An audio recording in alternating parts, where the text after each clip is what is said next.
Listen carefully, because the truth I'm about to tell you will sting. Right now, while you're sipping coffee and believing everything's fine, your wife could be deleting messages faster than you blink. Yes, I said it, and if that makes you uncomfortable, good, it means you're still awake. Before I reveal the 7 warning signs that women whisper about but never admit, do one thing. Hit subscribe, like this video, and drop your city in the comments. You'll see men from all over the world realizing they're not alone in this nightmare. Ready? Let's begin. Sign 1. The vanishing details. You know how she used to tell you everything? Every little detail of her day, from who she bumped into at the grocery store, to which co-worker microwaved fish in the break room. Those details are gone now, aren't they? Suddenly her stories are stripped down, vague, and missing names. I'm going out with some friends, she says. Which friends? I've got a thing after work. What thing? The answers are misty, clouded, like smoke you can't grab hold of. At first, you might shrug it off. People get busy, right? But let's be brutally honest. A woman who has nothing to hide doesn't speak like she's auditioning for a spy movie. Once upon a time, she'd chatter on without thinking. Where she was going, who was there, when she'd be back. Now it's don't wait up, and a convenient phone battery that always seems to die just when she's with friends. Here's the gossip part. No one admits out loud. Women who cheat talk in code. They don't say, I'm having dinner with Michael. They say, I've got plans. They don't tell you, I'll be home by 10. They say, it depends. The fewer details she gives, the less chance she has of slipping. And the sad truth, if you push for specifics, she'll flip the script. Suddenly, you are the paranoid, controlling husband. I'll give you a reality check. A woman who's still invested in you will naturally include you in her narrative. When her stories start shrinking down to a fog of I'm busy, it's not because her life got simpler. It's because she doesn't want you in the picture anymore.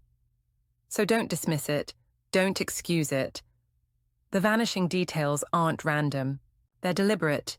Every vague phrase is a brick in the wall she's quietly building between you and the truth. But here's the part that should chill you. Her words aren't even the sharpest weapon she has. They're only the beginning. Because when her body starts to betray the truth, you won't be able to ignore it, and that's exactly where we're going next. Sign 2. The cold shoulder touch. Think back to the early days. You reached for her hand and she grabbed yours back without hesitation. She'd lean into you on the couch, bump your arm playfully in the kitchen, or kiss you just because. Touch was natural, easy, and constant. Now, it feels like she's wrapped herself in an invisible shield. Hugs are quick and stiff. Kisses land on your cheek like a formality, and lying next to her at night feels like sharing a bed with a polite stranger. You might tell yourself she's just tired, stressed, or not in the mood.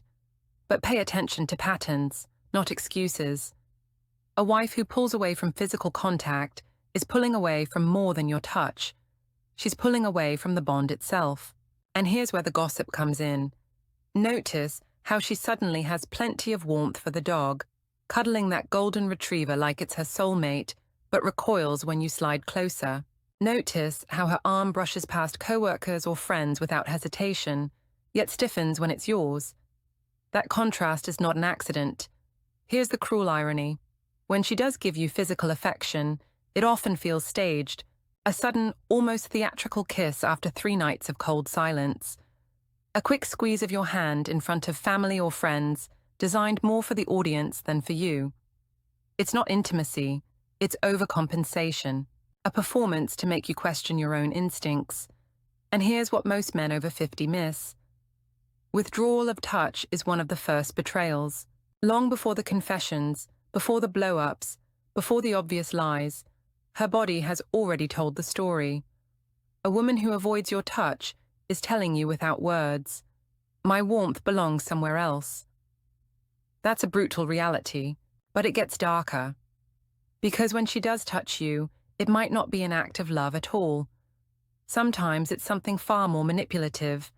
And in the next sign, you'll see how affection itself can be twisted into a weapon of deception. Sign 3. Overcompensation theater. There's a strange performance that begins when guilt creeps into her system.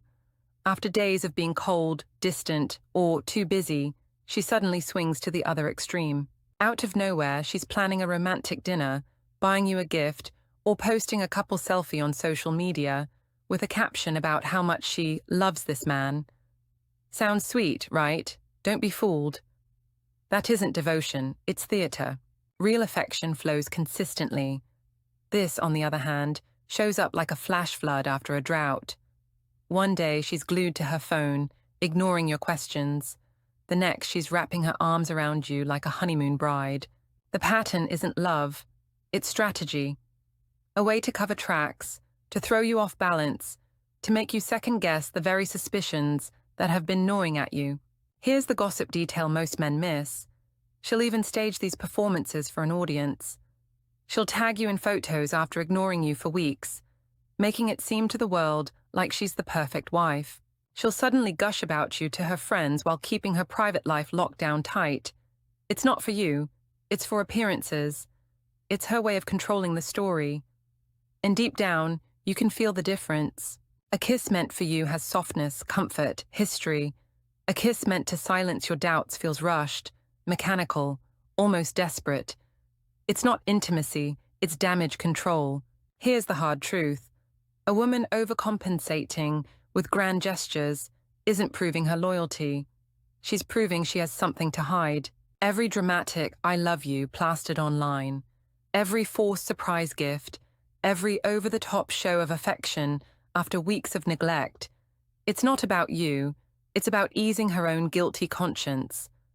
But don't relax just yet, because guilt isn't the most dangerous trick in her playbook. No, her sharpest blade cuts much deeper, and in the next sign, you'll discover the dagger that leaves scars long after the performance ends.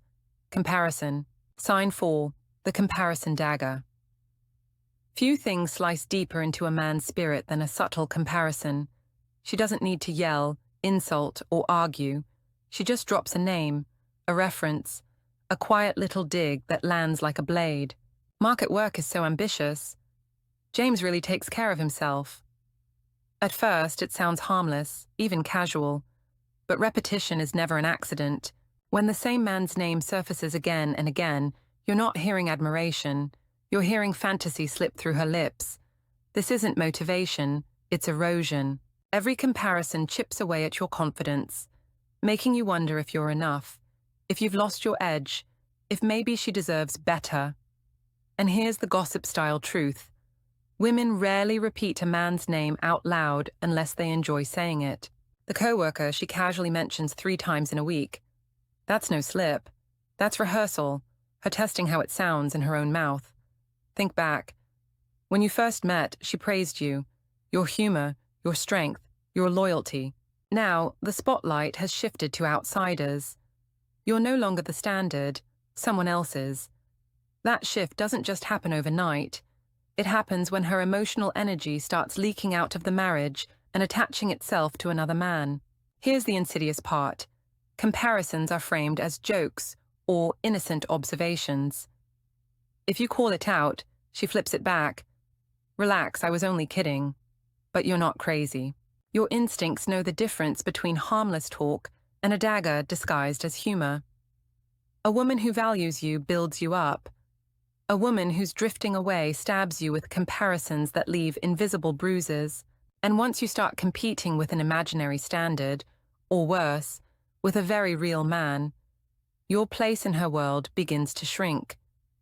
But here's the chilling reality. The comparisons are only the warm-up. They soften you, weaken you, make you doubt yourself. Because the real battlefield isn't in her words, it's in her hands. And when she clutches that phone like a lifeline, what's hidden there will make the comparison dagger look like a child's toy. Sign 5, the phone fortress. There was a time when her phone sat casually on the counter, buzzing away while she cooked dinner. You could have picked it up to check the weather, and she wouldn't have blinked. Now, that device might as well be locked in a vault. It never leaves her hand, it follows her into the bathroom, and at night it sleeps under her pillow. Like a secret lover she can't let out of sight. Here's the detail that should rattle you. The fortress doesn't get built overnight. First, it's a new password she forgot to mention. Then, notifications disappear before you can glance at them. Later, she's swiping apps closed the moment you walk in the room. Some women even go further. Secondary messaging apps, auto-deleting chats, or a backup phone tucked away in a purse. Extreme? Maybe, but more common than you think. The gossip angle? Notice how casual the excuses sound. It's just work stuff. I need privacy too, don't I? She frames it as independence, as if you're the villain for even noticing. But the truth is simpler. Phones don't become fortresses without a reason. And pay attention to the body language. She tilts the screen away when you walk past. She flips the phone face down at dinner. She sighs or snaps if you even glance in its direction. That's not healthy privacy. That's secrecy dressed up as personal rights. The tragedy is how easily good men fall into the trap. You don't want to be controlling. You don't want to invade her space, so you swallow the unease and convince yourself it's nothing. But deep down, you know, no woman fiercely guards a phone unless it contains a life you're not meant to see. Here's the harsh truth. The phone isn't the betrayal. It's just the stage where the double life performs. And if you think her excuses are airtight now, wait until you see how far she'll go to build an entire web of alibis around them. Because once her fortress is secure, the next step is turning every late night and girls' outing into a carefully rehearsed cover story. Sign 6. The alibi web. When betrayal grows bold, it doesn't stand alone. It drags a cast of characters into the play. That's where the alibi web begins. Suddenly, every late night has a noble reason. Every absence has a neat excuse. Girls' night. Work ran late. The new gym class starts at 7. On paper, it all sounds innocent. In practice, it's the most carefully crafted smokescreen you'll ever face. Here's the detail you can't ignore. These excuses repeat like a broken record. The same best friend becomes her constant cover. The same urgent project stretches on for weeks without results. The same yoga class somehow runs at all hours, conveniently clashing with your free time. Alibis are recycled because lies require consistency. She doesn't need new stories. She just needs you to stop asking questions. And here's the gossip twist. The people she names don't always know they're being used. Her coworker Sarah might not have any idea she's now the permanent scapegoat. Her gym girls might have no clue their names are protecting something far less innocent. It's not just deceit, it's recruitment. She's building a network of invisible shields around her choices, counting on you to never verify a thing. The dangerous part, the moment you press for details, the spotlight flips. Suddenly, you're controlling, jealous, or paranoid. It's a classic tactic. Deflect suspicion by making you feel ashamed for even asking. A wise man knows the difference. Curiosity isn't control. Verification isn't paranoia. It's self-respect. Think about the shift. Once, she was eager to share specifics. Times, names, places. Now, everything is wrapped in mist. You're left with fragments. A friend. A thing. I'll be home late.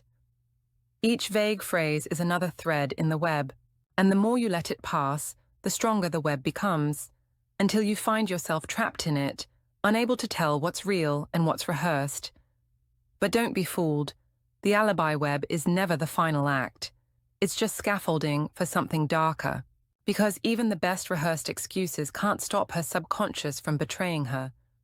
And in the next sign, you'll see how the truth doesn't always hide in her actions. It slips out of her mouth, disguised as ordinary words. Sign 7. The slip of the tongue. Deception has one fatal flaw, the human mouth.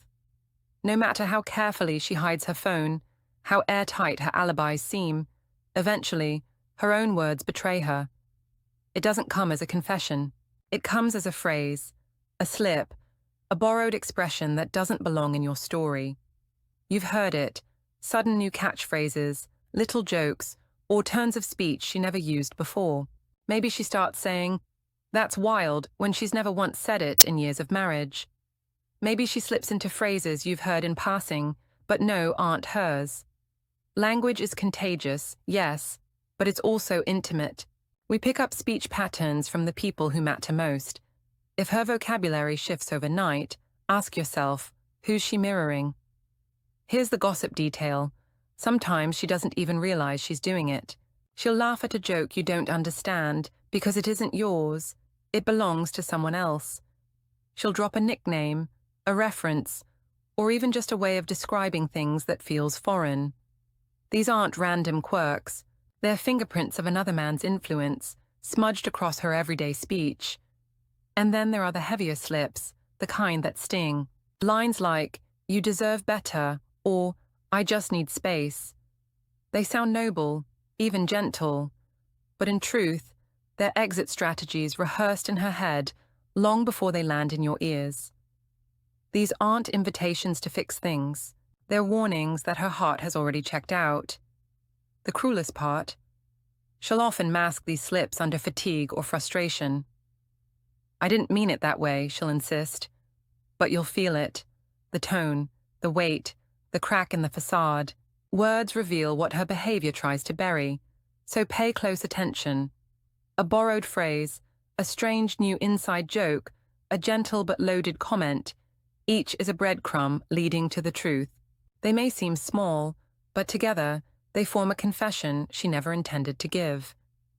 And here's the final twist. Once her words betray her, the story is already over.